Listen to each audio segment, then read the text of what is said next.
Você não é ninguém, some daqui! Eu não preciso de você! O grito dele ainda ecoa aqui, na quietude da minha sala de visitas. Não um eco de som, mas um eco de vácuo, um silêncio que dói mais do que qualquer estrondo. Você não é ninguém. Ele não sabia, naquele instante cego de raiva, que com essa frase ele não estava me definindo. Estava assinando, sem saber, o próprio destino. E horas depois, o mundo que eu conhecia desabou, tijolo por tijolo, sob o peso das botas e das perguntas da polícia. Esta é a história de como uma palavra pode ser um precipício, e de como uma mãe, mesmo chamada de ninguém, carrega dentro de si o mapa de todas as dores e de todos os amores. A tarde daquele dia era pesada, daquelas em que o calor abafado de São Paulo parecia uma mão úmida apertando a cidade. O suor escorria pelas têmporas, não por causa da temperatura, mas de uma ansiedade antiga, um frio que habitava meus ossos desde que meu filho, o Davi, começou a se perder. Ele tinha 30 anos, mas nos últimos 5, a luz nos seus olhos havia se apagado, substituída por uma névoa de amargura e revolta que eu não conseguia penetrar. Estava na cozinha, tentando encontrar algum conforto no ritual simples de lavar louça. A água morna corria sobre os dedos, enxaguando os restos do almoço que ele mal havia tocado. Eu olhava pela janela mangueira no quintal, que um dia sustentou o balanço de corda onde ele balançava, gritando mais alto: "Mamãe! Mais alto!" Agora, a corda estava gasta, o assento de madeira, vazio e triste. Os passos dele no corredor eram pesados, arrastados. Uma batida de porta. Um suspiro profundo. Eu fechei os olhos, sentindo a tensão chegar antes dele. Quando me virei, ele estava ali, no vão da porta, a figura imponente do meu menino, mas com os ombros curvados sob um peso invisível. "Preciso de dinheiro, mãe." A voz era áspera, um rosnado. Não era um pedido. Era uma exigência. "Filho, nós conversamos sobre isso. O dinheiro do aluguel, eu paguei ontem. O que sobrou é para o mês todo. Para a comida, para a luz. Eu não tô perguntando o que é para quê." Ele cortou, avançando alguns passos. A cozinha, outrora um lugar de cheiros doces e risadas, pareceu encolher. "Eu tô te dizendo que preciso. É uma emergência." "Que tipo de emergência, Davi? Me fala. Deixa eu te ajudar de verdade. Não jogando dinheiro num buraco que eu não vejo. Você não precisa ver." Ele bateu o punho na mesa, fazendo os pratos limpos tremerem. Sempre a mesma coisa. Sempre o mesmo interrogatório. Eu não sou mais uma criança, não preciso dar satisfação de cada centavo. Meu coração batia forte contra as costelas, um pássaro assustado numa gaiola velha. Eu respirei fundo, tentando encontrar a calma que sempre busquei para acalmar ele. "Davi, meu amor, eu só quero entender. Você não é você. Está diferente. Está assustado. Deixa a mãe te ajudar." "Você não pode me ajudar." Ele cuspiu as palavras. "O que você sabe do mundo? O que você sabe de qualquer coisa? Você passa a vida toda dentro dessas 4 paredes, lavando, passando, cozinhando. Você não faz ideia do que é lá fora." Cada palavra era um alfinete. Pequeno, mas preciso. Doía. Porque vinha dele. "Eu sei que lá fora dói, filho. E é por isso que eu quero te proteger." "Proteger?" Ele deu uma risada seca, amarga. "O que você vai proteger? Com o que? Com suas panelas e suas histórias antigas? Você acha que isso me salva de alguma coisa?" Ele deu mais um passo. Seu rosto estava agora a poucos centímetros do meu. Eu podia ver os veios vermelhos em seus olhos, o tremor incontrolável em seu lábio. E então, veio. "Você não é ninguém, mãe. Entende? Ninguém. Você é só uma mulher velha e esquecida num bairro esquecido. Sua vida não importa para ninguém. Suas opiniões não importam. Você não é ninguém." O silêncio que se seguiu foi o mais absoluto da minha vida. O barulho da geladeira parou. Os pássaros do quintal calaram. O próprio ar pareceu ser sugado para fora da sala. Eu só conseguia olhar para ele, para a fúria distorcendo o rosto que eu amava mais do que a minha própria vida. Aquele rosto que eu limpara tantas vezes, que beijara tantas vezes, que admirara tantas vezes. Ele sustentou meu olhar por um segundo, talvez 2. E então, algo nele quebrou. Não era arrependimento. Era raiva de si mesmo por ter mostrado a ferida. Ele deu meia volta, tão brusca que o vento me atingiu o rosto, e saiu, batendo a porta da frente com uma força que fez a casa inteira estremecer. E eu fiquei ali, de pé no meio da cozinha. Uma mulher velha e esquecida. Ninguém. A palavra entrou em mim não como uma faca, mas como um veneno. Lenta, geladamente. Ela foi se espalhando, envenenando cada memória, cada sacrifício, cada noite em claro, cada prato de comida feito com amor. Minhas pernas cederam. Sentei-me numa das cadeiras da cozinha, a mesma onde ele se sentava para tomar café com leite quando era pequeno. Coloquei as mãos sobre a mesa de fórmica, fria. E então, comecei a chorar. Não um choro alto e dramático. Era um choro silencioso, de um desespero tão profundo que não tinha som. As lágrimas escorriam pelo meu rosto e caíam na mesa, formando pequenas poças salgadas. Eu era ninguém. E o pior era que, naquele momento, naquela solidão esmagadora, eu acreditei. Fiquei sentada naquela cadeira por um tempo que não soube medir. Podiam ter sido 10 minutos ou 1 hora. O mundo lá fora continuava. Eu podia ouvir o barulho distante de um carro, o latido de um cachorro, a vida seguindo seu curso normal, indiferente ao terremoto que havia acabado de destruir o meu universo particular. A palavra ninguém havia se instalado no centro do meu peito, como um peso de chumbo. Cada respiração era um esforço. Levantei-me, minhas pernas trêmulas me carregando em direção à sala de visitas. Era a sala dos melhores momentos, como eu a chamava. Fotos e molduras contavam a história da nossa família. Eu, jovem, com vestido branco, ao lado de Carlos, seu sorriso confiante. Ele se foi tão cedo, levado por um infarto traiçoeiro, deixando-me sozinha com nosso menino de 10 anos. Davi era minha razão de viver desde então. Passei os dedos sobre o vidro de uma foto em particular. Davi, com uns 7 anos, no colégio, segurando um diploma de melhor aluno. Seus olhos brilhavam com um orgulho genuíno. Ele era tão curioso, tão cheio de vida. Adorava história, adorava ouvir as histórias do seu avô, meu pai, sobre a cidade. Um dia eu vou ser importante, mãe. Vou construir um prédio enorme, ele dizia, com os olhos cheios de sonhos. O que havia acontecido com aquele menino? Onde ele se perdeu? Aos poucos, a dor inicial começou a dar lugar a uma preocupação mais familiar, mais aguda. A fúria no olhar dele não era só para mim. Havia medo. Um medo profundo, visceral. É uma emergência, ele dissera. O que seria uma emergência para o meu Davi? Dívidas? Sim, provavelmente. As más companhias que ele começou a ter nos últimos anos, aqueles rapazes de olhos vazios e sorrisos fáceis, sempre traziam problemas. Mas a intensidade dele era algo mais. Lembrei das últimas semanas. Ele andava mais irrequieto que o normal. Atendia o telefone com voz sussurrada, afastando-se para falar. Tinha noites em que eu ouvia ele andando de um lado para o outro no quarto, até o amanhecer. Uma vez, eu peguei olhando pela janela da sala por longos minutos, como se estivesse procurando por alguém, ou tentando evitar que alguém o visse. Quando perguntei, ele apenas resmungou: "É nada, mãe. Para de encher o saco." Será que ele estava em perigo? A ideia gelou o sangue nas minhas veias. A raiva que senti, a dor profunda causada pelas suas palavras, começou a ser suplantada pelo instinto mais primitivo de uma mãe: proteger seu filho. Mesmo que esse filho a tenha ferido até a alma. Fui até o quarto dele. A porta estava entreaberta. Um caos. Roupas espalhadas pelo chão, pratos sujos sobre a mesa de cabeceira, o cheiro abafado de cigarro e ansiedade. Era o quarto de um homem que estava se despedaçando por dentro. Meu coração se apertou. Procurei com os olhos alguma pista, qualquer coisa. Seu laptop não estava.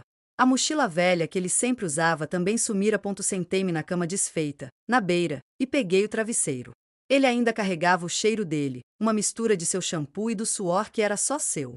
Enterrei o rosto no tecido e chorei de novo. Desta vez, não por mim. Chorei por ele. Pelo menino que ele foi. Pelo homem perdido que ele se tornará. Chorei por nós dois. Meu Deus, sussurrei para o quarto vazio. Onde você se meteu, meu filho? O que eu faço para te trazer de volta? A casa estava silenciosa demais. O eco daquela porta batida ainda parecia vibrar nas paredes. Eu precisava fazer alguma coisa. Não podia ficar ali, imóvel, definhando na minha dor. Ele era minha responsabilidade. Minha cruz e meu amor. Mesmo que ele me chamasse de ninguém, para mim, ele era tudo. Decidi que iria procurá-lo. Iria aos lugares que eu sabia que ele frequentava, o bar na esquina, a lanchonete perto da praça. Alguém devia tê-lo visto. Alguém devia saber alguma coisa. Talvez, se eu o encontrasse, longe da tensão daqui, longe daquela cozinha que se tornará um campo de batalha, eu pudesse alcançá-lo. Pudesse fazê-lo ver que, independente de tudo, eu estava ali. Que o amor de uma mãe não se quebra com palavras, por mais duras que sejam. Levantei-me, determinada. Fui até o banheiro e lavei meu rosto. No espelho, uma mulher pálida, com olhos vermelhos e inchados, me encarava. Uma mulher cansada. Mas por trás daquele cansaço, uma centelha teimosa se acendeu. Eu não era ninguém? Talvez para o mundo. Mas para ele, eu ainda era mãe. E isso era uma identidade que ninguém podia me tirar. Peguei minha bolsa e minha chave. Minhas mãos ainda tremiam um pouco, mas eu as fechei com força. Estava na hora de ir atrás do meu filho. Na hora de provar, para os dois, que mesmo ninguém pode ter a coragem de um exército quando o que está em jogo é o seu tudo. O ar lá fora era uma lufada quente e poluída, um choque depois do ar parado e pesado de dentro de casa. A rua, uma rua pacata do nosso bairro, parecia estranhamente normal. Dona Marta, minha vizinha de frente, regava suas roseiras, me cumprimentando com um aceno de mão. Eu forcei um sorriso e desviei o olhar, com medo que ela lesse a tempestade nos meus olhos. Como a vida dos outros pode ser simples, pensei. Como seus maiores problemas podem ser as pragas nas plantas ou o preço do tomate. Caminhei em direção ao centro comercial do bairro, um conjunto de lojas simples e bares com mesas na calçada. Meu coração batia num ritmo acelerado, um tambor de ansiedade. Cada figura masculina à distância fazia meu peito se apertar de esperança, seguida imediatamente pela decepção quando percebia que não era ele. Meu primeiro destino foi o bar do Zé, um lugar escuro e enfumaçado onde Davi costumava se encontrar com os amigos. O cheiro de cerveja velha e óleo de cozinha bateu no meu rosto quando abri a porta. Alguns homens mais velhos jogavam sinuca no fundo, e um casal conversava baixo em uma das mesas. Zé, o dono, um homem grande de bigode, limpava o balcão com um pano sujo. Boa tarde, dona Celina, ele disse, com uma surpresa educada. Eu não era cliente frequente dali. Boa tarde, Zé. O senhor viu o Davi hoje? Ele parou de limpar o balcão e seus olhos pequenos e perspicazes me estudaram. Eu devia parecer uma visão, uma senhora de cabelos grisalhos, vestido simples, com os olhos inchados de choro, procurando seu filho de 50 anos num bar. O Davi não apareceu por aqui hoje. Não, dona, ele disse, e sua voz tinha uma cautela que me deixou alerta. Ele evitou meu olhar direto, focando novamente no balcão. Zé, por favor, minha voz saiu como um pedido desesperado. É importante. Ele saiu de casa, abalado. Estou preocupada. Ele anda com medo de alguma coisa? Ele te falou em algum problema? Zé suspirou, parecendo desconfortável. Ele se inclinou sobre o balcão, baixando a voz. Olha, dona Celina, o Davi é um bom rapaz, eu gosto dele. Mas ultimamente, ele se meteu com umas caras aí que não são boas. Sabe o Rogério, aquele que tem a moto barulhenta? Eu sabia. Um calafrio percorreu minha espinha. Rogério era a personificação das minhas piores preocupações. Um sujeito de olhar frio e sorriso de escárnio. Eles estiveram aqui ontem à noite, Zé continuou. Não beberam quase nada. Ficaram numa mesa, conversando baixo. Pareciam tensos. O Rogério mais que o normal. Eu ouvi uns fragmentos, nada claro. Algo sobre um pacote, sobre entregar a mercadoria e sumir por um tempo. Um pacote. Mercadoria. Sumir. As palavras se encaixaram como peças de um quebra-cabeça macabro. Isso era pior do que dívidas de jogo. Isso cheirava a crime. Cheirava a perigo real. Obrigada, Zé, consegui dizer, minha voz um fio. Se você vir ele, diga que estou procurando por ele. Por favor. Pode deixar, dona. E toma cuidado, hein? Ele disse, com uma genuína preocupação em seus olhos. Saí do bar, sentindo as pernas bambas. O sol da tarde agora parecia hostil. Mercadoria. O que seria? Drogas? Armas? Meu Deus, Davi, o que você fez? A imagem do meu filho, o menino que queria construir prédios, agora envolvido em algo tão sombrio, era uma facada no peito. Fui até a lanchonete, mas o dono, mais jovem e distraído, apenas disse que não o vira naquele dia. Andei pela praça, olhando cada banco, cada canto onde ele poderia estar se escondendo. Nada. A esperança começava a se esvair, substituída por um pavor crescente. A emergência dele tinha nome, e seu nome era Rogério. De repente, meu celular, um aparelho simples e velho, vibrou no bolso do meu vestido. Meu coração deu um salto. Seria ele? Arrepios percorreram meu braço quando puxei o aparelho. Era um número desconhecido. Atendi, as mãos trêmulas. Alô? Silêncio por um segundo. E então, a voz dele. Baixa, rouca, cheia de um pânico que fez o sangue gelar nas minhas veias. Mãe. Davi. Meu Deus, filho, onde você está? Estou procurando você por todo lado. Estou morrendo de preocupação. Escuta, mãe. Escuta com atenção. Sua voz era um sussurro urgente, cortado pela estática. Não pode falar muito. Eu me meti numa fria. Uma fria das grandes. O que foi, Davi? Fala pra mim. O que você fez? Fiz uma cagada. Uma cagada monumental. Eles vão me matar, mãe. Você não entende. O Rogério, ele não brinca em serviço. O mundo girou ao meu redor. Eu me apoiei na parede de uma loja fechada para não cair. Matar. A palavra saiu como um sopro. Eu tenho que sumir. Já devia ter sumido. Só vim buscar umas coisas, mas acho que me seguiram até aí. Mãe, você tem que sair de casa. Agora. Vai para casa da tia Lúcia, não fica aí. Seguiram você? Até aqui. Davi, pelo amor de Deus, o que você fez? Eu roubei, mãe. Ele explodou, num sussurro estridente. Roubei uma quantia grande deles. Era minha chance de sair dessa vida, de recomeçar longe daqui. Mas me descobriram. E agora? Agora eles querem de volta. E querem minha cabeça. Roubo. Dinheiro de criminosos. A realidade era pior do que qualquer um dos meus temores. Eu senti uma náusea subir pela minha garganta. Davi, se entrega. Vamos para a polícia. É a única saída. Não. A voz dele foi um grito abafado. A polícia não pode fazer nada. Eles são piores que a polícia. Você não sabe. Só escuta. Sai de casa. Agora. Eu te amo, mãe. Eu sinto muito. Sinto muito por tudo. A ligação caiu. Davi, gritei no telefone, mas só havia o silêncio do sinal cortado. Fiquei paralisada, encostada na parede, o celular escorregando da minha mão suada. O barulho do trânsito, as vozes das pessoas, tudo se tornou um ruído distante e sem significado. A única coisa real era o terror na voz do meu filho e o eco daquela palavra final: sinto muito. Ele estava se despedindo. Ele sabia que era o fim. E, de repente, a minha dor, o meu orgulho ferido, a frase "você não é ninguém". Tudo isso pareceu tão pequeno, tão insignificante perto do perigo real e iminente que pairava sobre a vida do meu filho. Ele podia ter me dito as piores coisas do mundo. Ele ainda era meu filho. E ele estava prestes a ser devorado pelas sombras que ele mesmo escolheu abraçar. A caminhada de volta para casa foi a mais longa da minha vida.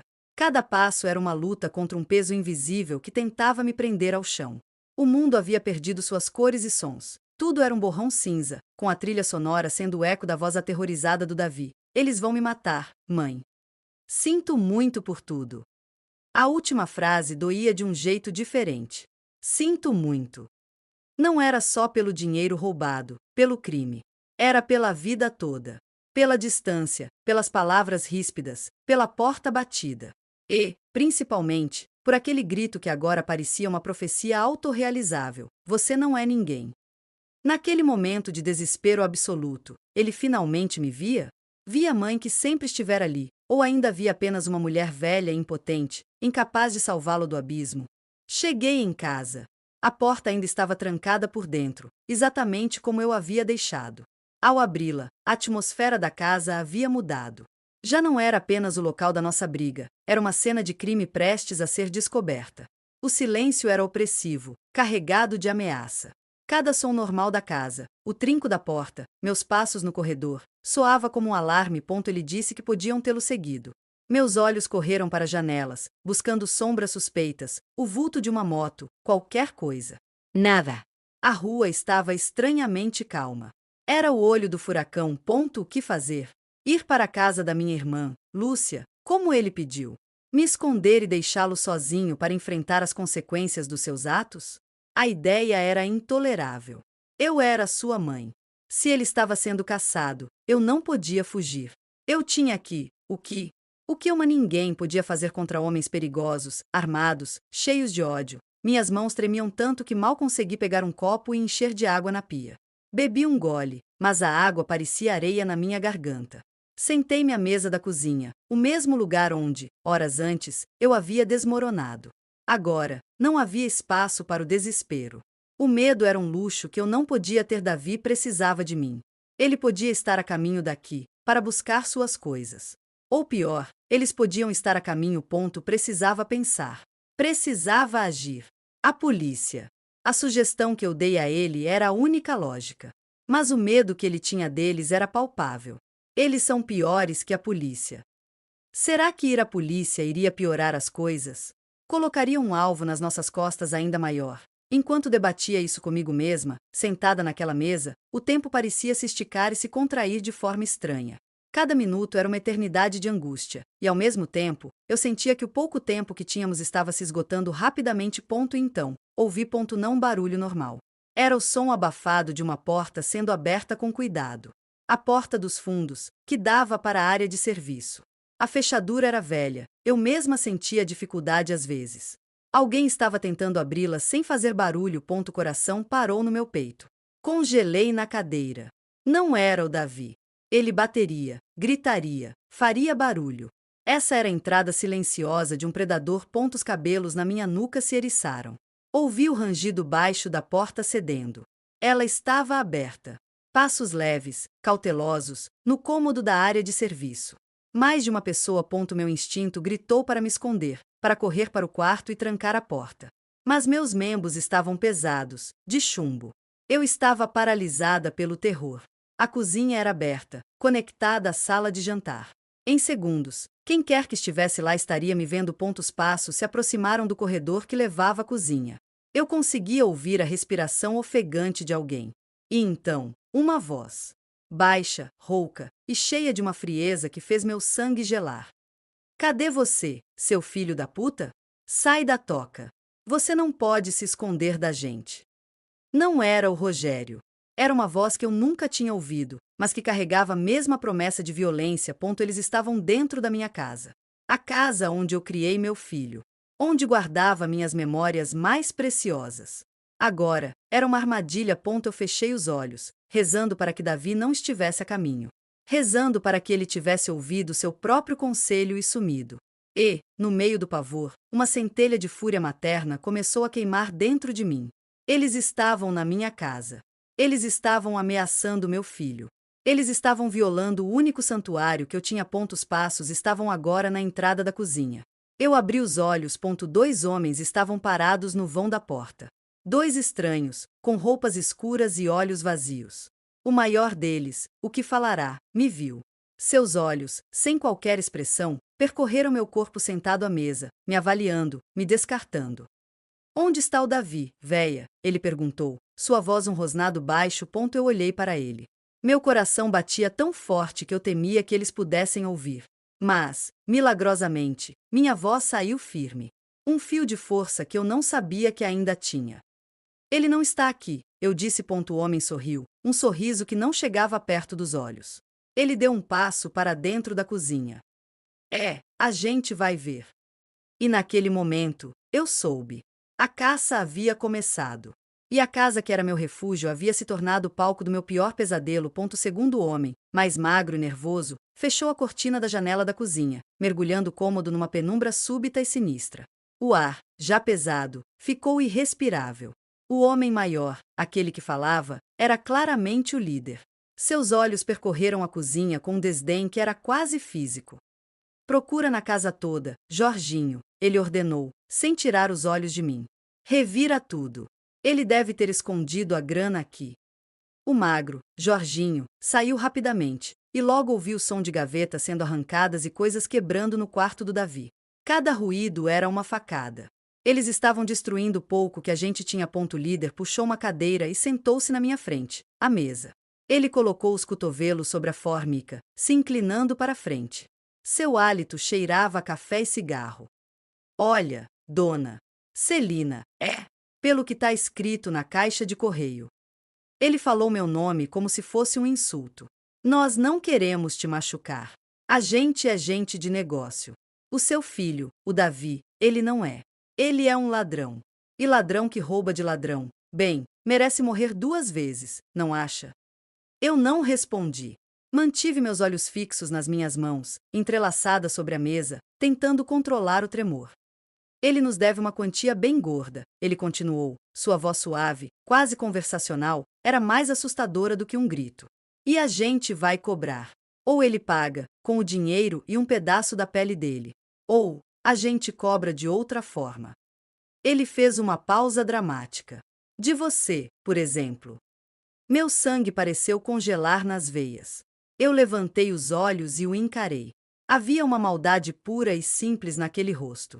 Uma maldade que não tinha remorso, não tinha piedade. Eu não tenho dinheiro, minha voz saiu rouca, mas surpreendentemente estável. E ele não está aqui. Vocês estão perdendo tempo. Ele riu baixo. Tempo a gente tem, dona Celina. E eu duvido muito que ele não apareça. Um filhinho de mamãe como ele não vai conseguir ficar longe. Principalmente se a mamãe estiver incomodada. Ele puxou uma faca de dentro da jaqueta. Não era uma faca de cozinha. Era uma faca de caça, com uma lâmina serrilhada que captou um filete de luz da fresta da cortina, cintilando ameaçadoramente. Ele a colocou sobre a mesa, entre nós, como se fosse um centro de mesa decorativo. Então a gente vai esperar, ele disse. Faz um café pra gente, dona? Parece que vai ser uma espera longa. A humilhação foi um bálsamo quente no meu rosto. Eles estavam na minha casa, destruindo as minhas coisas, ameaçando a minha vida e a do meu filho, e ele me pedia café. Era um jogo de poder. Uma forma de me reduzir àquilo que o Davi havia gritado. Uma mulher insignificante, cujo único propósito era servir. Nesse momento, Jorginho voltou à cozinha, ofegante. Nada, cabeça. Revirei o quarto todo. Nada de dinheiro. Só um monte de tralha velha.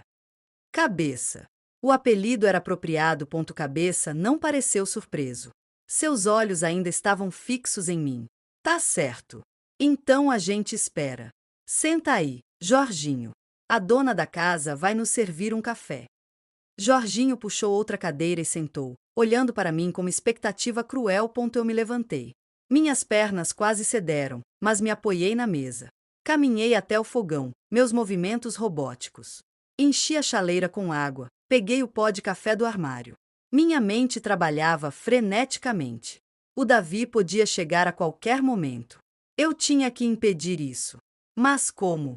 Como avisá-lo? Enquanto o café fervia, um plano desesperado começou a se formar na minha mente. Era arriscado. Era tolo. Mas era a única coisa que eu podia fazer.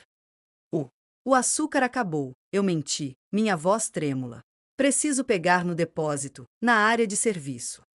Cabeça estudou meu rosto por um longo segundo. Ele então deu um sorriso lento. Vai lá, dona. Mas não demora. E não faça nada de idiota. O Jorginho aqui vai com você. Para te ajudar. Jorginho se levantou imediatamente, um sorriso estúpido no rosto. Ele sabia que eu não precisava de ajuda. Era minha escolta. Caminhei até a área de serviço, com Jorginho colado atrás de mim. A porta dos fundos ainda estava entreaberta. Lá fora, o pequeno quintal, o portão que dava para o beco. A liberdade estava a 10 passos de distância, mas era uma ilusão. Eu nunca conseguiria correr mais rápido que ele. Meus olhos correram pela bancada da área. Havia um vaso de flores murchas, um sabão em pó, uma bacia. E então, eu vi. O celular velho do Davi, um modelo antigo que ele deixará para trás, esquecido em cima da máquina de lavar, sem bateria há semanas. Mas ao lado dele, o carregador. Meu coração acelerou. Era uma chance infinitesimal, mas era uma chance. O açúcar tá ali no armário alto, eu disse para Jorginho, apontando para um armário no canto oposto. Você pode pegar para mim? Eu não alcanço. Ele olhou para o armário, depois para mim, com desconfiança. Mas o comando era simples, e sua arrogância em me subestimar falou mais alto. Ele resmungou e foi até o armário, esticando-se para abri-lo. Foi a minha única oportunidade. Em um movimento rápido, peguei o celular e o carregador e os enfiei no bolso profundo do meu vestido, cobrindo-os com a barra. Minhas mãos tremiam violentamente. Que armário zoado, Jorginho reclamou, puxando um saquinho de plástico com açúcar que estava, de fato, lá. Pega logo. Peguei o saquinho das mãos dele, evitando seu olhar. Obrigada. Voltamos para a cozinha. Cabeça ainda estava sentado à mesa, acariciando o cabo da faca. Demorou, dona, ele comentou. O armário é alto, eu disse, minha voz um pouco mais firme. Agora eu tinha um plano. Um fio de esperança. Despejei o café em 3 xícaras. Minhas mãos, agora com um propósito, tremiam menos. Eu tinha que encontrar uma maneira de carregar aquele celular. O banheiro. Era o único lugar onde eu poderia ter um momento de privacidade. Preciso ir ao banheiro, eu disse, tentando soar natural. Cabeça suspirou, como se eu fosse uma criança inconveniente. Vai. Mas deixa a porta aberta. E seja rápida. A humilhação continuava, mas eu já estava me acostumando. Caminhei até o banheiro, ao lado da cozinha. Deixei a porta entreaberta, como ordenado. Sentei no vaso sanitário, fazendo barulho com a descarga para cobrir outros sons. Com movimentos frenéticos e silenciosos, tirei o celular e o carregador do bolso. Havia uma tomada atrás do vaso, usada para o aquecedor. Consegui, com dedos trêmulos, conectar o carregador e esconder o aparelho atrás da privada, onde não era visível da porta. Cada segundo era uma eternidade. Meu ouvido estava afinado para qualquer barulho vindo da cozinha, qualquer sinal de que o Davi tinha chegado. Quando saí do banheiro, Cabeça e Jorginho bebiam seu café, conversando baixo. Eu me sentei novamente à mesa, peguei minha xícara. O café estava amargo, mas eu bebi, sentindo o líquido quente descer pela minha garganta. Era um ato de normalidade em um cenário de pesadelo. Agora, era uma questão de tempo. Tempo para o celular carregar o suficiente para ligar. Tempo para eu conseguir uma oportunidade de fazer uma ligação. Tempo para o Davi aparecer e ser pego na armadilha. E tempo para aqueles homens decidirem que a espera tinha acabado, e que era hora de cobrar a dívida de outra forma. A espera era um suplício. Mas, pela primeira vez desde que eles entraram, eu não estava mais completamente impotente. Eu tinha um fio de esperança, escondido atrás de um vaso sanitário, carregando-se lentamente. Era pouco. Mas, para uma ninguém, era tudo. Os minutos se arrastavam como séculos. A xícara de café vazia na minha frente era um objeto de estudo, cada rachadura na louça, cada resquício de pó no fundo. Cabeça e Jorginho falavam baixo, sobre futebol, sobre mulheres, sobre coisas banais que soavam grotescas naquele contexto. Eles estavam à vontade na minha casa, como se fossem os donos do lugar.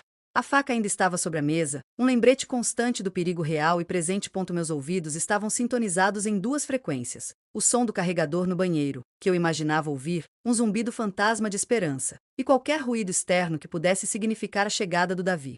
Cada carro que passava mais devagar, cada passo na calçada, fazia meu coração acelerar e meu estômago se contrair. Cabeça olhou para o relógio. 1 hora havia se passado desde que eles chegaram. Sua paciência, finita, começava a se esgotar. O tempo tá passando, Dona Celina, ele disse, sua voz perdendo o tom conversacional e ganhando uma borda cortante. E seu filho não aparece. Isso me deixa pensando, será que ele sabe que a mamãe tá em apuros? Será que a gente precisa mandar um recado mais convincente? Ele pegou a faca da mesa e começou a brincar com ela, fazendo-a girar sobre o fórmica. O som da ponta de metal raspando na superfície era agoniante. Ele não vai vir, eu menti novamente, forçando convicção na minha voz. Ele tem medo de vocês. Depois da ligação que fez para mim, com certeza fugiu da cidade. Ligação? O interesse de Cabeça foi imediato. Que ligação? Eu percebi que havia cometido um erro. Ele ligou, disse que estava saindo, que não voltaria. Cabeça estudou meu rosto, seus olhos estreitos. Ele não acreditou. Ele era um predador, e predadores sentem o cheiro do medo e da mentira. Deixe eu ver seu celular, ele ordenou. Meu coração deu um salto. Meu celular, o simples, estava no bolso do meu vestido. Se ele lesse a ligação recebida, veria que era de minutos antes deles chegarem, não de horas. A mentira seria descoberta. Hesitei por uma fração de segundo, e foi o suficiente. O celular, dona. Agora. A voz dele não deixava espaço para discussão. Com mãos trêmulas, tirei o aparelho do bolso e o coloquei na mesa. Ele pegou, seus dedos grossos navegando pelo menu simples. Ele encontrou a lista de chamadas. Seus olhos se fixaram no número desconhecido, no horário registrado. 15 minutos antes da gente chegar, ele disse, sua voz um sussurro perigoso. Ele ligou daqui perto. E te avisou. E você tá mentindo pra mim. Ele se levantou, sua cadeira raspando no chão. A fúria emanava dele em ondas. Jorginho também se levantou, imitando o chefe. Parece que a dona precisa de uma lição sobre o que acontece com quem atrapalha nossos negócios, Cabeça disse, avançando em minha direção. Eu me encolhi na cadeira, levantei minhas mãos instintivamente para me proteger. O medo era um gosto de metal na minha boca. Era o fim. Eu sabia. E então, o milagre aconteceu. Ou melhor, o pesadelo se intensificou. O som que eu mais temia e, paradoxalmente, mais esperava, ecoou pela casa. O barulho de uma chave girando na fechadura da porta da frente. Davi. Ele tinha vindo. A expressão no rosto de Cabeça mudou instantaneamente da fúria para uma satisfação predatória. Um sorriso lento e cruel se abriu em seu rosto. Fala baixo, Jorginho, ele sussurrou. O rato caiu na ratoeira. Os dois homens se posicionaram rapidamente, um de cada lado da entrada da cozinha, fora da linha de visão da porta da frente. Cabeça fez um gesto para mim, levando o dedo aos lábios. O aviso era claro, um som, e eu estaria morta. Eu estava paralisada, meu corpo inteiro tremendo incontrolavelmente. A porta da frente se abriu. Ouvi os passos do Davi no corredor. Eles eram pesados, cansados. Mãe, a voz dele chamou. Mãe, você foi para a casa da tia Lúcia? Mãe. Cada chamado era uma facada. Ele estava preocupado comigo. Depois de tudo, ele tinha vindo checar se eu estava bem. O amor dele, distorcido e confuso, mas ainda presente, o trouxera para a armadilha. Ele apareceu na entrada da cozinha. Parecia uma versão acabada de si mesmo. Seus olhos estavam fundos, suas roupas, amarrotadas. Ele me viu sentada à mesa, e um suspiro de alívio pareceu escapar dele. Mãe, graças a Deus. Achei que... O que foi? Você está bem? Você está pálida. Ele não tinha visto os homens ainda. Ele deu um passo em minha direção. E então, Cabeça se moveu. Tão rápido quanto uma cobra, ele saiu da sua toca e colocou o braço em volta do pescoço do Davi, puxando para trás. Ao mesmo tempo, a faca foi pressionada contra sua garganta. Boa tarde, ratão. Cabeça sussurrou no ouvido do Davi. O choque e o terror no rosto do meu filho foram de cortar o coração. Seus olhos arregalaram, indo de mim, paralisada e aterrorizada, para a lâmina contra seu pescoço. Não, não. Foi tudo que Davi conseguiu gaguejar. Jorginho saiu do outro lado e deu um soco violento no estômago do Davi. Ele gritou de dor e surpresa, dobrando-se para a frente, sendo contido pelo braço de Cabeça. Paguemos o cafezinho, Dona Celina, Cabeça disse, seus olhos brilhando com uma luz maligna. Agora a gente pode conversar a sério. Cadê o nosso dinheiro, seu merdinha? Davi, ofegante, com lágrimas de dor e medo nos olhos, balançou a cabeça. Não tá comigo. Onde está? Cabeça pressionou a lâmina, e uma fina linha de sangue apareceu no pescoço do Davi. Um grito engasgou na minha garganta. Eu escondi, Davi gemeu. Fora daqui.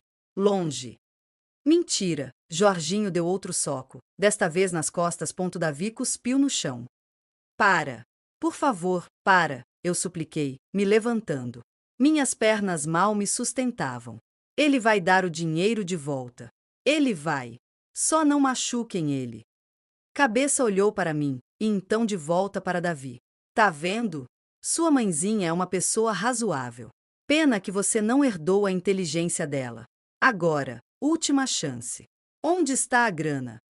Davi fechou os olhos, uma expressão de derrota total em seu rosto. No ponto de ônibus da Avenida Central. Tem uma telha solta no telhadinho. Está lá. Cabeça sorriu. Viu como é fácil quando a gente coopera? Jorginho, fica aqui com eles. Eu vou buscar nosso troco. Se alguma coisa acontecer, se ele mentiu de novo, você sabe o que fazer. Jorginho assentiu, pegando a faca que Cabeça lhe entregou. Cabeça soltou Davi, que caiu de joelhos no chão, tossindo e segurando o pescoço. Cabeça deu um chute nele por despedida e saiu rapidamente pela porta da frente. Agora éramos nós três. Davi no chão, sangrando e humilhado. Eu, de pé, tremendo. E Jorginho, segurando a faca, com um ar de importância recém-descoberta. O perigo havia diminuído pela metade, mas a ameaça ainda era muito real. Meus olhos encontraram os do meu filho. No olhar dele, eu não via mais raiva ou desdém. Eu via medo. Eu via arrependimento. E, no fundo daquela escuridão, um pedaço do meu menino, assustado e pedindo ajuda. Agora, mais do que nunca, eu precisava daquele celular no banheiro. A espera tinha acabado. A caça tinha mudado. E eu tinha que salvar o meu filho. O som da porta da frente, fechando atrás de Cabeça, ecoou como um tiro na casa silenciosa. O ar, que já era pesado, ficou carregado de uma tensão diferente. Com Cabeça fora, Jorginho era o cão de guarda, nervoso e imprevisível. Ele mantinha a faca apontada para nós, seus olhos saltando entre Davi, no chão, e eu, parada perto da mesa. Fica aí, seu lixo, Jorginho rosnou para Davi, que tentava se levantar. E você, véia, senta. Eu obedeci, lentamente, meus olhos fixos no meu filho. Uma fina linha de sangue escorria do corte no pescoço dele, manchando a gola da camisa. A dor no meu peito era física, uma agonia de ver meu filho ferido, humilhado, à mercê daqueles homens. Davi, eu sussurrei, minha voz falhando. Você está bem? Ele não respondeu. Ele apenas balançou a cabeça, seus ombros curvados sob o peso da vergonha e do medo. Ele nem conseguia me olhar nos olhos. Calem a boca, Jorginho gritou, agitando a faca. Ninguém mandou falar. O silêncio desceu novamente. Os minutos passavam. Cada segundo era uma tortura.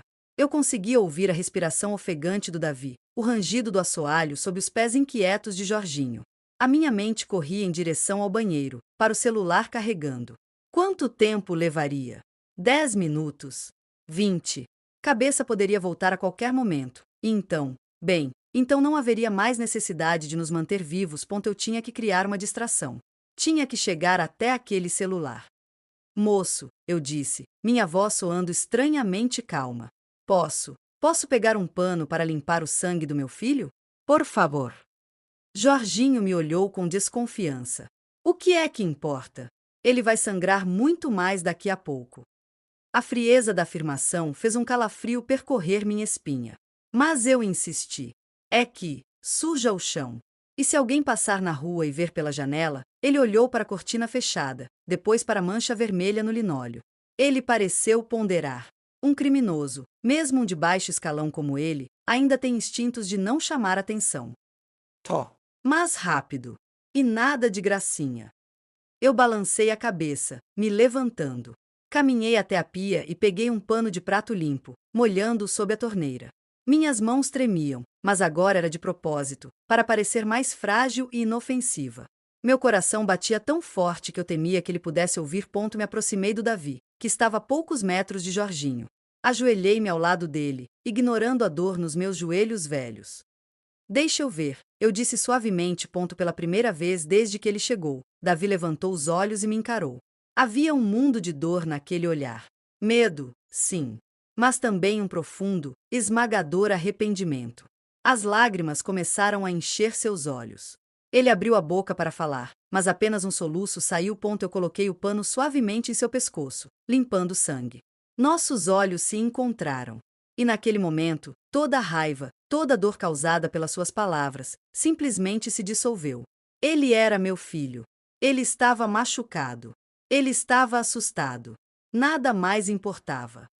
Sinto muito, mãe, ele sussurrou, tão baixo que quase não era um som. Eu sinto muito por tudo. Por aquelas palavras. Eu não era eu. Eu balancei a cabeça, meus próprios olhos enchendo-se de lágrimas. Eu sei, meu filho. Eu sei. Que lindo, o reencontro, Jorginho zombou, mas sua voz tinha um tom incômodo. A cena parecia estar afetando até mesmo a sua dureza superficial. Foi a minha deixa. Eu me virei para ele, ainda ajoelhada no chão. Moço, por favor, eu implorei, deixando as lágrimas rolarem livremente. Era um truque, mas também era real. O desespero era real. Deixe eu ir ao banheiro. Só um minuto. Por favor. Eu não estou bem. Jorginho ficou visivelmente desconfortável. Ele não era a cabeça. Ele era um capanga, um seguidor. Lidar com uma senhora chorando, suplicando, estava fora do seu script. Ah, pelo amor de Deus, ele resmungou. Vai logo. Mas deixa a porta aberta. E se eu ouvir você tentando ligar para a polícia, eu corto a garganta do seu precioso filho na hora. Entendeu? Entendi, eu disse, me levantando rapidamente. Obrigada. Caminhei até o banheiro, minhas pernas fracas pela emoção e pelo medo. Entrei e, como ordenado, deixei a porta entreaberta. Eu podia ver Jorginho de relance, que vigiava o Davi, mas me observava de soslaio. Sentei no vaso novamente, minha respiração ofegante. A descarga. Eu precisava da descarga para cobrir o som. Puxei a alavanca, e o barulho da água encheu o pequeno cômodo. Naquele precioso ruído, me virei, com dedos que agora eram firmes e decididos, peguei o celular atrás da privada. A tela acendeu. Uma pequena barra de bateria apareceu. Era pouca, talvez 5%.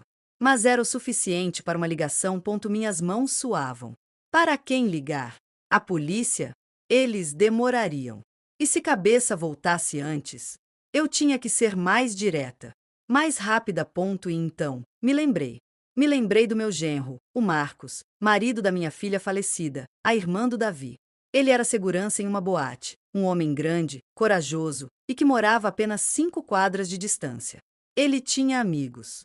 Ele poderia chegar rápido. Com o coração batendo na garganta, disse-ei o número dele da memória. Cada toque do disco era uma eternidade. Rezei para que ele atendesse. Rezei para que a bateria não acabasse. Um clique. Alô? A voz sonolenta de Marcos do outro lado. Marcos, é a Celina, sussurrei o mais baixo que pude, cobrindo a boca do aparelho e falando direto para o microfone. Estão aqui em casa. 2 homens. Um saiu. O outro está com a gente, armado. Eles vão matar o Davi. Vem rápido. Por favor. Traz ajuda. Houve um silêncio do outro lado, seguido por um ruído de alguém se levantando rapidamente. Tô indo, Celina. Agora. Fica calma. Não desliga. A ligação caiu. Eu desliguei o celular e o enfiei de volta no meu bolso, junto com o carregador. Minha mão estava molhada de suor. Eu tinha feito isso. Eu havia lançado um pedido de socorro. Levantei-me, dei descarga novamente para manter a aparência, e lavei minhas mãos, tentando parecer o mais normal possível. Quando saí do banheiro, Jorginho me encarou. Demorou, ele disse, suspeito. Enjoo, eu menti, levando a mão ao estômago. O nervoso. Ele pareceu aceitar a explicação, voltando sua atenção para Davi. Eu me sentei novamente, minhas mãos no colo, escondendo o celular no bolso. Agora, era uma questão de tempo. Tempo para Marcos chegar. Tempo para a cabeça voltar. Olhei para o meu filho. Ele me olhou de volta, e pela primeira vez em anos, eu vi algo além de raiva ou frustração em seus olhos. Eu vi gratidão. Eu vi o reconhecimento de que, talvez, ninguém pudesse ser, no fim das contas, a pessoa mais importante do mundo. A espera continuava. Mas agora, pela primeira vez desde que essa loucura começou, eu sentia que não estávamos mais sozinhos. Os minutos que se seguiram foram os mais longos da minha vida. Cada batida do meu coração era um segundo marcado no relógio do nosso destino. Jorginho, agora mais agitado com a demora de cabeça, começou a andar de um lado para o outro na cozinha, a faca ainda firmemente empunhada. Seu nervosismo era perigoso. Um animal acuado é sempre imprevisível. O que tá demorando tanto? Ele resmungava para si mesmo, olhando pela fresta da cortina. Era para ser rápido. Davi ainda estava no chão, mas agora ele estava sentado, encostado na parede. Seus olhos estavam fechados, mas eu sabia que ele não dormia. A tensão no seu corpo era visível. De vez em quando, ele abria os olhos e me olhava, e aquele mesmo lampejo de conexão, de um entendimento silencioso, passava entre nós. Tudo que havia sido dito, todas as mágoas, pareciam ter se dissipado no ar carregado daquela sala, substituídas pelo instinto primordial de sobrevivência e pelo amor incondicional que, no fundo, nunca tinha realmente morrido. Eu mantinha minhas mãos no bolso, sentindo o contorno duro do celular. Era meu talismã, minha pequena arma de esperança. Onde estava Marcos? Será que ele tinha entendido a mensagem? Será que viria a tempo? De repente, Jorginho parou de andar. Ele inclinou a cabeça, ouvindo algo. Ouvi um carro, ele disse, sua voz um sussurro alerta. Meu coração parou. Seria a cabeça voltando? Ou seria a salvação? Os passos na calçada eram pesados, rápidos. Mais de uma pessoa. Eles pararam diante da nossa casa. Jorginho se agachou, seus olhos arregalados. Quem é? Você chamou alguém, sua velha malandra? Ele avançou em minha direção, a faca erguida. Foi quando a porta da frente, que Davi não havia trancado, se abriu violentamente, batendo contra a parede. Não era cabeça. Era Marcos. E com ele, mais 3 homens grandes, com rostos sérios e determinados. 2 deles seguravam pedaços de madeira, outro, uma chave de roda. Eles invadiram o corredor, enchendo o espaço com sua presença imponente. Onde ela está, seu lixo? Marcos gritou, seus olhos varrendo a cena e encontrando Jorginho, paralisado no meio da cozinha com a faca na mão. O choque em rosto de Jorginho foi quase cômico. Ele não esperava por isso. Ele era o capanga deixado para trás, e de repente, se via superado em número e em tamanho. Fica longe, ele gritou, sua voz estridente com o pânico. Ele se virou e, em um movimento de desespero, agarrou Davi pelo braço, puxando para cima e usando como escudo humano, pressionando a faca contra seu pescoço novamente. Eu acabo com ele. Eu juro. Davi gritou de dor e surpresa. Marcos e seus amigos pararam na entrada da cozinha, formando uma barreira intransponível. A situação estava num impasse. Solta ele, seu covarde, Marcos ordenou, sua voz um rosnado baixo. Você não sai daqui se machucar ele. Eu saio, e ele vem comigo, Jorginho gritou, seus olhos selvagens. Afasta. Deixa a gente passar. Enquanto a tensão escalava, eu me mexi.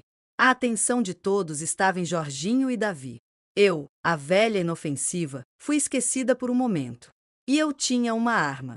Não uma arma de violência, mas uma arma de memória. Lentamente, sem fazer um ruído, levantei-me da cadeira. Minha mão saiu do bolso, mas não vazia. Eu segurava o celular. Com os dedos trêmulos, liguei a câmera. Eu não sabia direito como funcionava, mas sabia que o botão vermelho gravava. Apontei o aparelho para a cena. Para Jorginho, com a faca no pescoço do meu filho. Para a expressão aterrorizada no rosto do Davi. Para os rostos sérios de Marcos e seus amigos. Está tudo gravado, moço, eu disse, minha voz saindo firme e clara, surpreendendo a todos na sala. Jorginho se virou para mim, seus olhos arregalados de incredulidade. O quê? Está tudo gravado, eu repeti, mantendo o celular estável. Seu rosto. A faca. Tudo. Se você machucar meu filho, essa gravação vai para a polícia. Você vai ser caçado para o resto da sua vida. O cabeça pode fugir, mas você vai estar em todos os lugares. Era um blefe. A bateria estava fraca, eu não sabia se estava realmente gravando. Mas eu coloquei toda a convicção que tinha na minha voz. Eu estava cansada de ser espectadora. Era a minha casa. Meu filho. A dúvida cruzou o rosto de Jorginho. Sua confiança vacilou. Ele era um homem pequeno, acostumado a seguir ordens, não a tomar decisões sob pressão. A perspectiva de ter sua imagem vinculada a um crime, de se tornar um homem procurado, pareceu aterrorizá-lo mais do que a luta física naquele momento. Sua mão, que segurava a faca, tremeu ligeiramente. Foi a abertura que Marcos precisava. Em um movimento rápido e fluido, ele se jogou para frente, agarrando o braço de Jorginho que segurava a faca e torcendo para trás com uma força brutal. Os outros homens se moveram ao mesmo tempo, envolvendo Jorginho, arrancando a faca da sua mão e imobilizando no chão. O grito de Jorginho foi abafado pelo rugido de alívio que saiu do meu peito. Davi, liberto, caiu de joelhos novamente, ofegante, segurando o pescoço onde a lâmina havia pressionado. Estávamos salvos. Marcos correu até mim, segurando meus ombros. Celina, você está bem?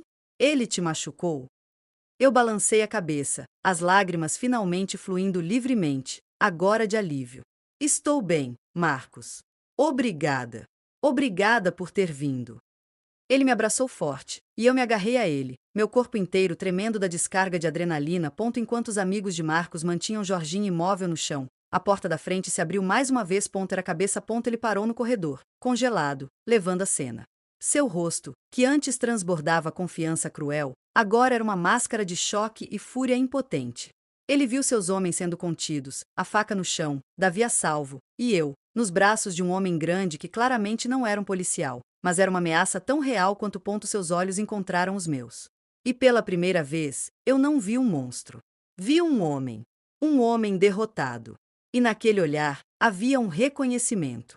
A ninguém tinha vencido. Ele não disse uma palavra. Deu meia volta e saiu correndo pela porta, desaparecendo na rua. A ameaça havia acabado. A casa, que havia sido uma prisão, um campo de batalha, era novamente apenas uma casa. Uma casa bagunçada, violada, mas nossa.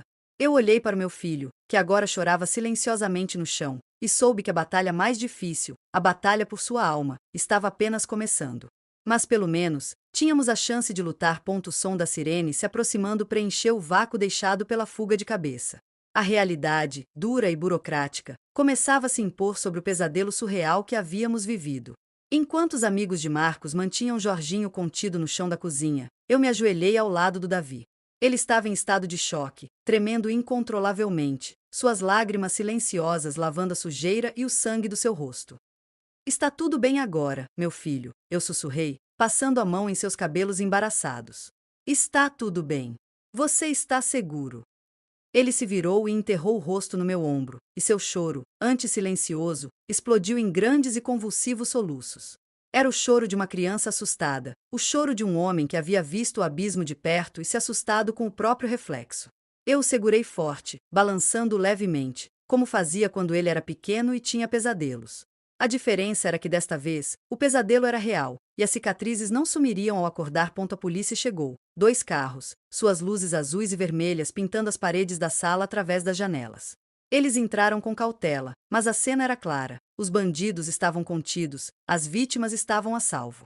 Jorginho foi algemado e levado, protestando e culpando cabeça por tudo. Os policiais fizeram perguntas, anotaram respostas. Eu, com uma calma que surpreendia até a mim mesma, contei tudo. Desde a briga, a ligação desesperada, a invasão, a espera angustiante, o resgate. Davi, por outro lado, estava quebrado. Ele mal conseguia falar. Os policiais foram pacientes, entenderam que ele precisava de atendimento médico. Quando a ambulância chegou e os paramédicos o colocaram na maca, ele agarrou minha mão, seu olhar suplicante. Você vem comigo, mãe.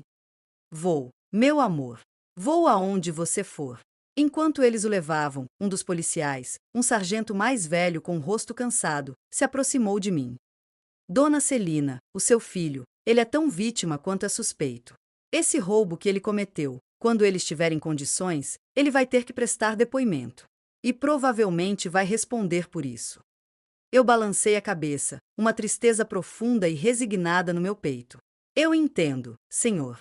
Ele cometeu um erro grave. Mas ele também pagou por isso. E quase pagou com a vida. O sargento suspirou. O mundo lá fora é duro, dona. Muito mais duro do que a gente imagina dentro das nossas casas. Ele olhou ao redor da cozinha violada, sua expressão suavizando.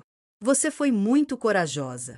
A ligação para o seu genro, a história do celular, foi inteligente. Coragem não é não ter medo, moço, eu disse, minhas pernas começando a ceder finalmente, a adrenalina se esvaindo. É fazer o que tem que ser feito mesmo com medo. Ele assentiu, com um respeito genuíno em seus olhos. Vou precisar que o Sr. Marcos e seus amigos venham à delegacia prestar depoimento também. Marcos, que estava ao meu lado, colocou a mão no meu ombro. Claro, doutor. A gente vai lá. Só vou levar a dona Celina para o hospital para ver o Davi primeiro. No carro a caminho do hospital, o silêncio era espesso. Marcos dirigia, e eu olhava pela janela, a cidade passando, indiferente. As luzes, as pessoas, a vida, tudo parecia tão normal. Como podia o mundo continuar girando quando o meu tinha virado de cabeça para baixo? Celina, Marcos disse, quebrando o silêncio. O que o Davi fez foi idiota. Foi errado. Mas ele não é um bandido. Ele se perdeu. Eu sei, Marcos. Eu sei. E eu sabia. O homem que invadiu minha casa com aqueles monstros não era o meu filho. Era uma casca, um fantasma consumido pelo desespero e por más escolhas. O meu filho era aquele que, no final, me olhou com arrependimento. Que me pediu desculpas. Que me chamou de mãe com a voz de uma criança assustada. No hospital, eles estavam costurando o corte no pescoço dele. Era superficial, felizmente. Eles também deram algo para acalmá-lo, e quando eu entrei no box do pronto-socorro, ele estava deitado na maca, pálido, mas consciente. Seus olhos me procuraram imediatamente. Eu me sentei na cadeira ao lado da maca e peguei sua mão. Ela estava fria.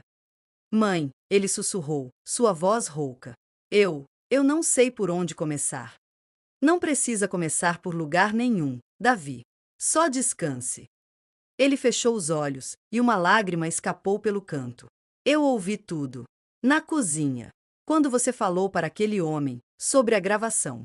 Você foi incrível. Eu apertei sua mão. Uma mãe faz o que for preciso. Eu te disse que você não era ninguém, ele disse, a voz carregada de uma vergonha tão profunda que era quase palpável. Eu estava tão cego, tão errado. Você é tudo. Você sempre foi tudo. E eu joguei isso fora. Eu joguei nossa família fora por nada. Filho, olha para mim. Ele abriu os olhos, vermelhos e inchados. O passado a gente não muda, eu disse, minhas próprias lágrimas finalmente caindo. A gente carrega. E o que você fez, as escolhas que você tomou, você vai ter que carregar. Você vai ter que enfrentar a polícia, a justiça. Vai ser difícil. Mas você não vai carregar sozinho. Eu estou aqui. Sempre estive. Ele me olhou, e pela primeira vez em anos, eu vi uma fagulha de esperança naquela escuridão. Não era o fim da estrada. Era o começo de uma longa e dolorosa reconstrução. Eu não mereço você, ele chorou. Amor de mãe não é questão de merecimento, Davi. É simplesmente, é. E naquela sala branca e esterilizada do hospital, com cheiro de antisséptico no ar, nós nos reconciliamos. Não com palavras grandiosas, mas com o silêncio compartilhado de quem havia sobrevivido a uma tempestade, milagrosamente, encontrou o outro do outro lado. A jornada seria longa. Mas estávamos juntos. E para uma mulher que havia sido chamada de ninguém, ter seu tudo de volta, mesmo quebrado, era mais do que suficiente para recomeçar. A luz da manhã entrou suavemente pela janela do quarto, pintando as paredes de um dourado pálido. Estávamos em casa.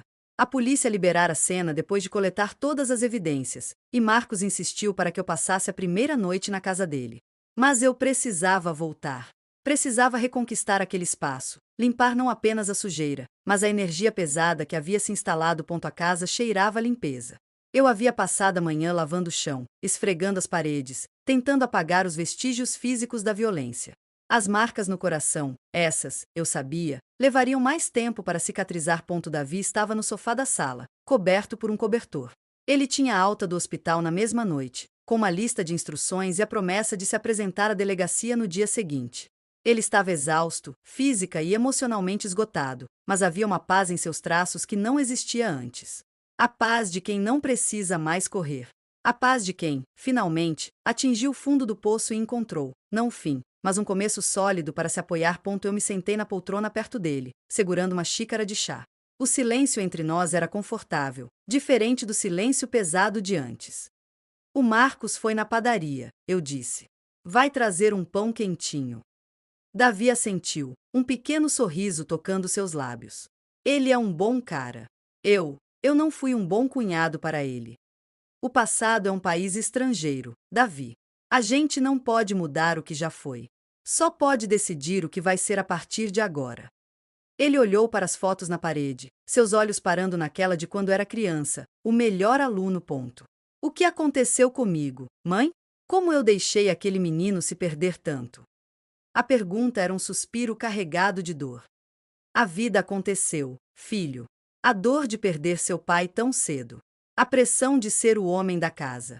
As escolhas erradas que a gente faz para tentar preencher um vazio que parece não ter fundo. Eu coloquei minha xícara no apoio. Eu também errei. Talvez eu tenha sido superprotetora depois que seu pai morreu. Talvez eu não tenha visto sinais, ou tenha visto e não soube o que fazer. O amor às vezes é cego, e a preocupação muda. Não, mãe. A culpa não é sua. A culpa é minha. Só minha. Eu me deixei levar pela raiva, pela ideia de que o mundo me devia algo. E quando eu percebi que não devia, que eu tinha que conquistar, já era tarde demais. E a única pessoa que sempre esteve ali, eu tentei destruir. Ele se virou para mim, seus olhos sinceros. Aquela frase: você não é ninguém, ela vai me assombrar para o resto da minha vida. Eu disse aquilo para te machucar, porque eu me sentia um ninguém, e ver você, tão forte, tão intacta, me enfurecia. Era mais fácil te puxar para baixo do que tentar me levantar. Eu me levantei e fui até o sofá, sentando-me ao lado dele. Peguei sua mão.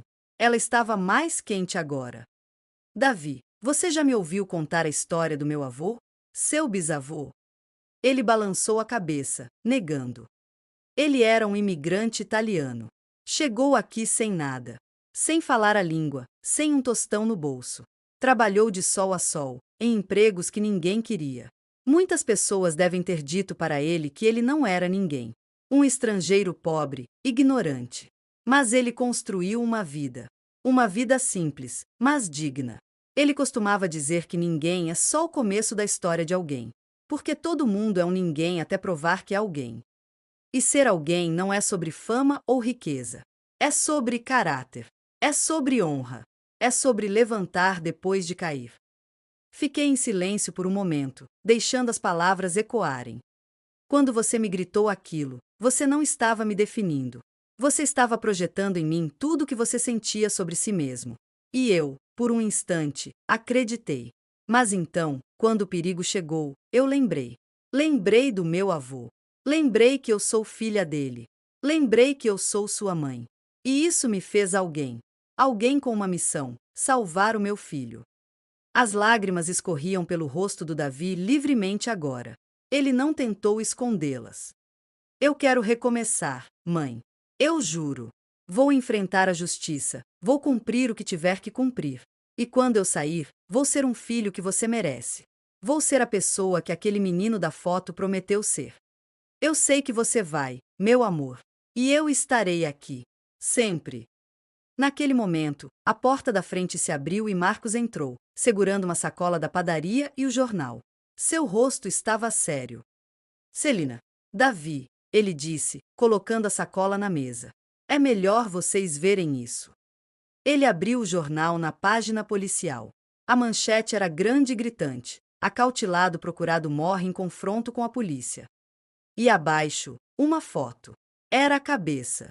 Seu rosto, agora inexpressivo na morte, encarava a câmera. A matéria dizia que ele havia tentado assaltar um posto de gasolina na Marginal, foi surpreendido pela polícia e morreu em um tiroteio. Uma onda de emoções conflitantes me atingiu. Alívio? Sim, um pouco. Aquele homem era um perigo, e agora não poderia mais nos ameaçar. Mas também uma tristeza profunda. Era o fim de uma vida. Uma vida que, em algum ponto, também deve ter tido esperanças, deve ter sido menino de alguma foto na parede de alguém. Davi olhou para a manchete e depois para mim. Não havia alegria em seus olhos. Apenas uma resignação solene. É o fim, ele sussurrou. É o fim de um capítulo, eu corrigi. O nosso ainda está sendo escrito. Olhei para o meu filho, para o meu genro, para a casa que lentamente recuperava sua alma. A sombra daqueles homens havia se dissipado, levada pela luz da manhã. A dor ainda estava lá, uma cicatriz profunda. Mas, como bem sabiam os espectadores do Entre Sombras, as cicatrizes não são apenas marcas de sobrevivência. Elas são a tinta com a qual escrevemos nossa história mais resiliente. Elas são a prova de que mesmo as feridas mais profundas podem, um dia, se transformar em poesia. E a minha poesia, eu decidi, seria uma ode segunda chance. A redenção. E ao poder silencioso e inabalável de um amor que se recusa a ser chamado de ninguém. Fim.